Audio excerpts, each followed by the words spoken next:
Good evening, everyone, and welcome to the September 2023 Council Agenda Briefing. We acknowledge and pay our respects to the traditional custodians of this land, the Whadjuk people of the Noongar Nation, and their elders past and present.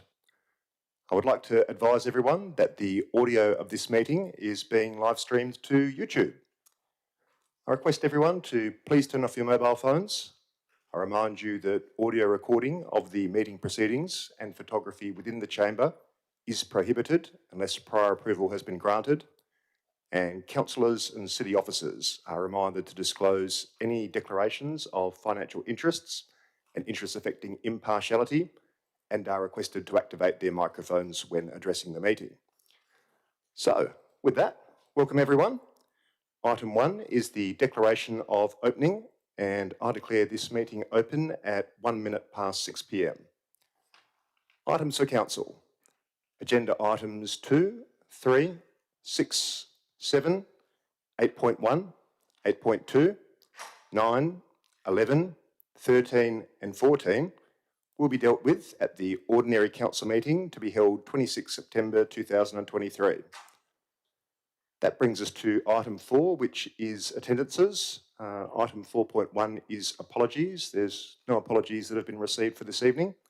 And item 4.2 is approved leaves of absence, of which there is nil. That brings us to item 5, which is declarations of interest.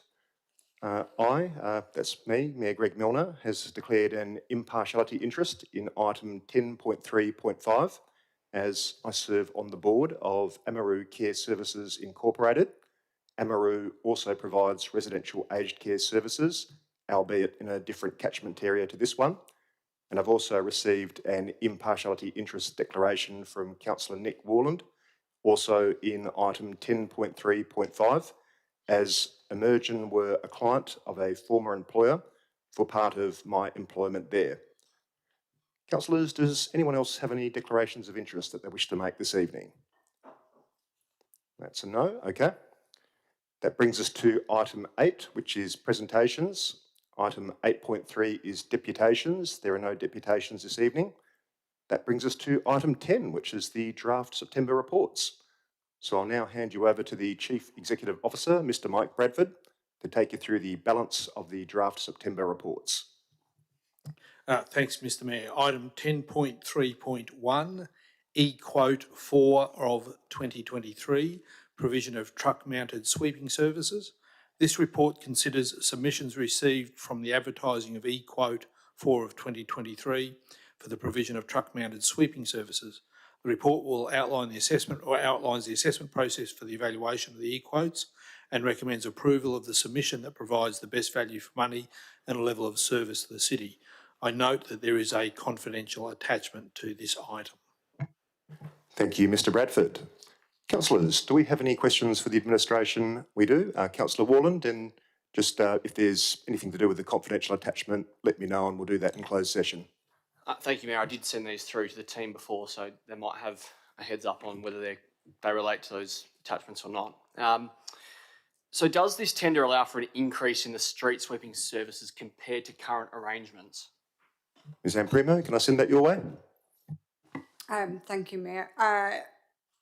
The tender is based on a schedule that was put out in the tender. We could make a variation if there was change in scope, provided it's within a reasonable sum. So you couldn't, for example, double the quantity of street sweeping, because that would be a different piece of work, if you like. But a small adjustment, yes, we could. Thank you, Ms. Amprimo. Councillor Warland? Thank you, Mayor, and thank you, Ms. Amprimo. And on a similar level, just noting because of the weather we saw last week and the impact on some of our streets, is there any provisions in these services to be a bit more agile so we can actually clean the streets when they really need it? Ms. Amprimo? Yeah, thank you for the question.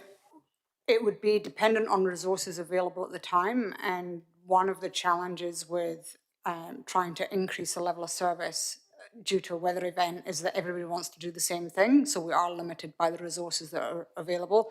Having said that, we would be able to look at reprioritising some of the work potentially around those times. Thank you, Ms Ampremo. Councillor Navard. Thank you, Mr Mayor. I just have one question, and it was a more generalised one relating to the tendering process. And I was wondering if I could know on what basis would the city choose to go to market rather than seek quotes from a Walga preferred tenderer? I just thought that was something the community would be interested in. Ms Ampremo. Yeah, thank you for the question. One of the conditions of a Welga panel is that they provide the most competitive price through that mechanism. Where we know that all the main suppliers are available through a Welga panel, that should be the opportunity for us to get the most competitive price. So we would go through the Welga panel. If there are a number of suppliers in the marketplace that could offer us an alternative, then we would look to go out to public tender. Thank you, Ms Ampremo. Councillors, any further questions on this item? No. Next item, please, Mr Bradford. Thanks, Mr Mayor. Item 10.3.2, RFT 7 of 2023, provision of watering and planting services. This report considers submissions received from the advertising of tender 7 of 23 for the provision of tree watering and planting services. The report outlines the assessment process used for the evaluation of tenders received and recommends approval of the tender that provides best value of money and level of service for the city. I note that there is also a confidential attachment to this item. Thank you, Mr Bradford. Councillors, any questions on this item? Councillor Warland. Thank you, Mayor. In a similar vein to my previous ones, can the city give some general commentary around how these services operate? For example, after significant rainfall, and we saw, as we did last week, trucks watering street trees. Ms Ampremo. Thank you for the question, Councillor Warland. One thing that probably isn't apparent when people see a truck watering street trees is the amount of water that has been provided in that one watering session. The rainfall events that we saw last week are still not that significant compared to how much water we give a tree each time we water it. So it would be very rare for there to be an instance where the amount of rainfall naturally occurring once we start the tree watering program, for it to be in excess of what we would normally water, give for a tree, because the way they're structured, we're able to give the tree a significant amount of water that gets deep into the roots structure of the tree, and that would be, you could be talking about 30, 40 mil of rain would need to fall for it to be equivalent to that. Thank you, Ms Ampremo. Councillors, any further questions for the administration on this item? No. Next item, please, Mr Bradford. Thanks, Mr Mayor. Item 10.3.3, draft amended local planning policy P307, family daycare and child daycare centres, advertising. This report proposes to amend local planning policy P307, family daycare and child daycare centres, to reflect the requirements of the Department of Planning, Lands and Heritage draft position statement, childcare premises, and to expand on existing policy provisions in light of recent State Administrative Tribunal determinations, and to include further provisions to guide the development and operation of childcare premises. Proposed modifications to the policy require advertising in accordance with the Planning and Development Local Planning Schemes Regulations 2015. Thank you, Mr Bradford. Councillors, do we have any questions for the administration on this item this evening? Councillor Russell. Thank you. The policy makes reference to a cul-de-sac. I'm just wondering what exactly is the definition of a cul-de-sac. Is it just the nub, or is it the nub inclusive of a street to the next intersection? Ms Shaw, can I send that in your direction? Yes, thank you, Mr Mayor. It's effectively just a dead-end street, so that can either be a T-truncation or a bulb at the end. Okay, so it includes the bulb, the street to the next intersection. Thank you. Any further questions on this item, councillors? No. Next item, please, Mr Bradford. Thanks, Mr Mayor. Item 10.3.4, draft amended local planning policy P308, signs, advertising. This report proposes to amend local planning policy P308 signs to provide additional provisions for the assessment of signs and to reflect the ability of the local planning policies to exempt some forms of advertising signage in accordance with the Planning and Development Local Planning Schemes regulations of 2015. Proposed modifications to the policy require advertising in accordance with the Planning and Development Local Planning Schemes regulations 2015. Thank you, Mr Bradford.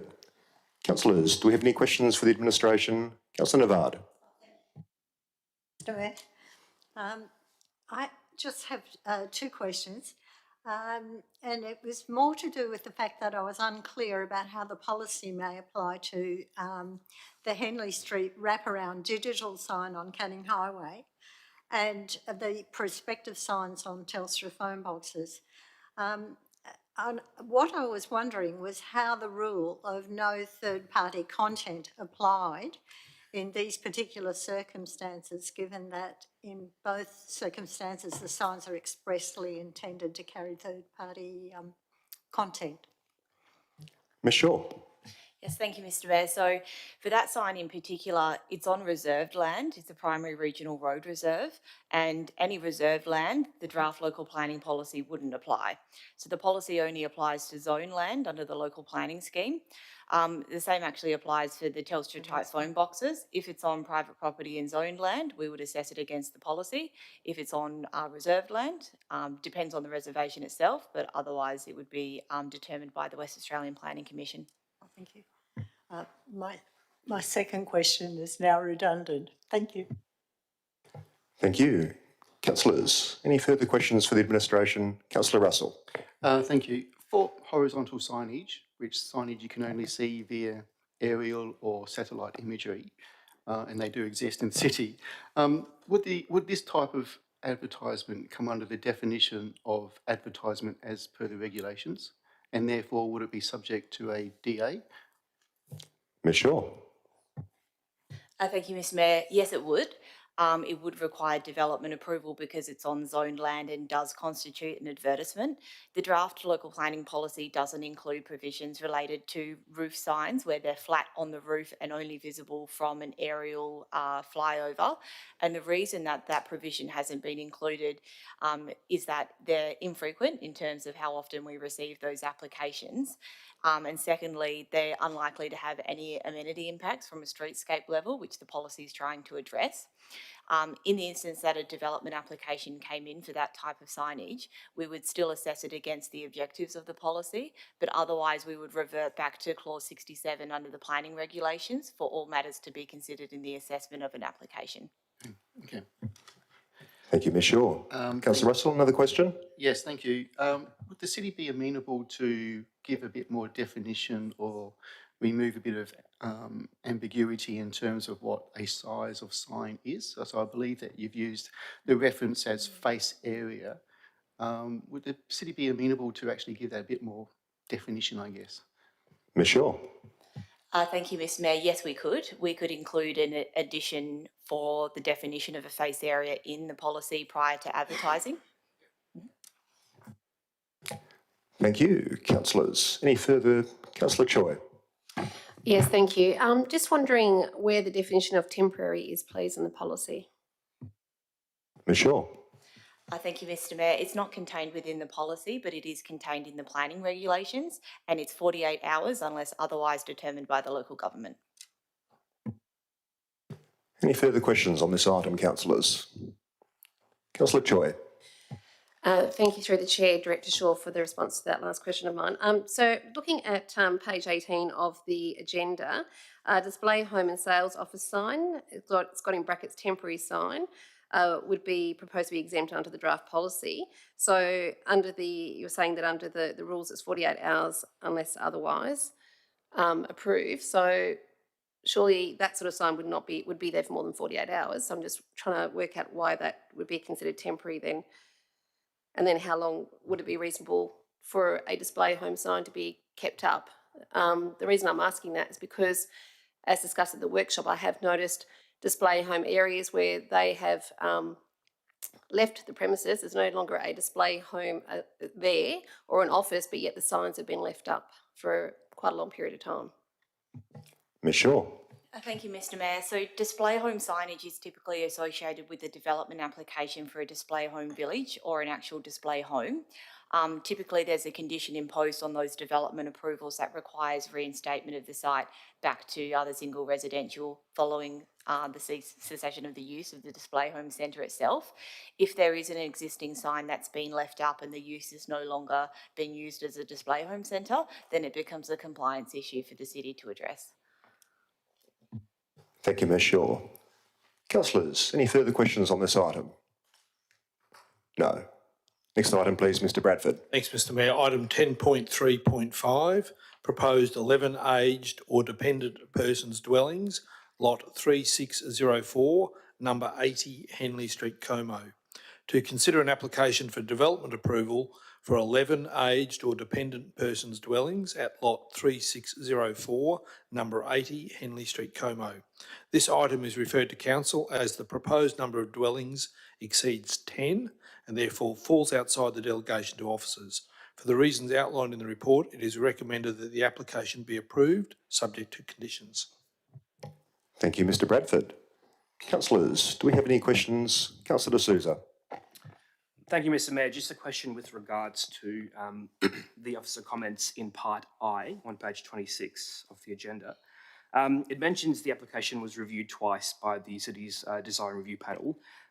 Is that essentially because after the first review they had further feedback which was yet to be implemented, or just, some more guidance around that, please? Ms Shaw. Thank you, Mr Mayor. Yes, that's correct. So early engagement with the DRP is recommended. So often applicants will come forward with plans that are quite basic, seeking some preliminary feedback from the panel that can then be used to shape the future proposal itself. Thank you, Ms Shaw. Councillors, any further questions on this item? I think Councillor Navard might have been first there. Councillor Navard. Thank you, Mr Mayor. This is a rather generalised question relating to this topic.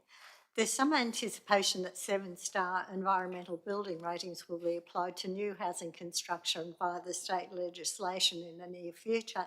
How would new build aged or dependent person housing be likely to fit in within this consideration? Ms Shaw. Thank you, Mr Mayor. So it depends on where the aged or dependent persons' dwellings were located.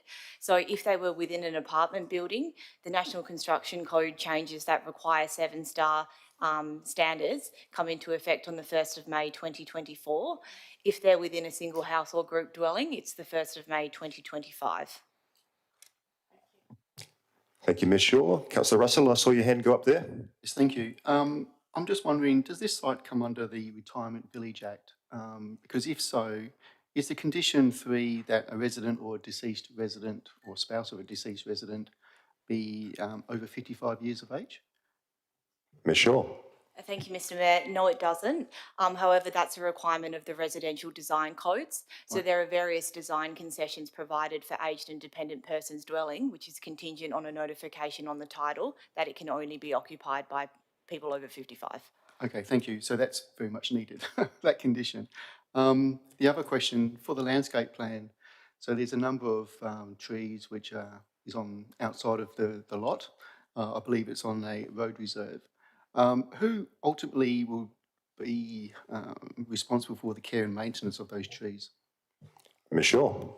Thank you, Mr Mayor. We can enforce it through the condition of development approval because the development approval runs in perpetuity with the land. So it runs with the land in perpetuity. The condition of approval requires the landscaping to be implemented and maintained to our satisfaction.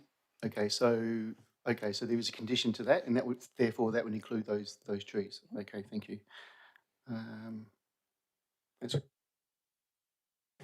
Any further questions for the administration on this item, councillors? No? Next item, please, Mr Bradford. Thanks, Mr Mayor. Item 10.4.1, listing of payments for August 2023. This report presents to Council a list of accounts paid under delegated authority between 1 and 31 August 2023 for information. Any questions on this item, councillors? No? Next item, please, Mr Bradford. Thanks, Mr Mayor. Item 10.4.2, monthly financial statements, August 2023 and carry forward budget adjustments. The monthly financial statements are provided within attachments A through I, with a high level of analysis contained in the comments of the report. The detail of the carry forward budget adjustments are provided within attachments J and K. Commentary and a high level analysis are also contained in the report. Thank you, Mr Bradford. Councillors, do we have any questions for the administration? Councillor Choi. Yes, thank you. I'm just looking at page 34 of the agenda, and in relation to investments, the city's investments in institutions that do not provide fossil fuel lending. I believe that figure looks like it may have gone down a bit. Can I just maybe have an indication whether that's kind of similar to the previous reports, or has it indeed decreased? And if so, what the reason for that is, please? Mr Adams, should I send that? Or to Mr Lecoq? Mr Lecoq, can you help us there? Through the chair, yes, I can.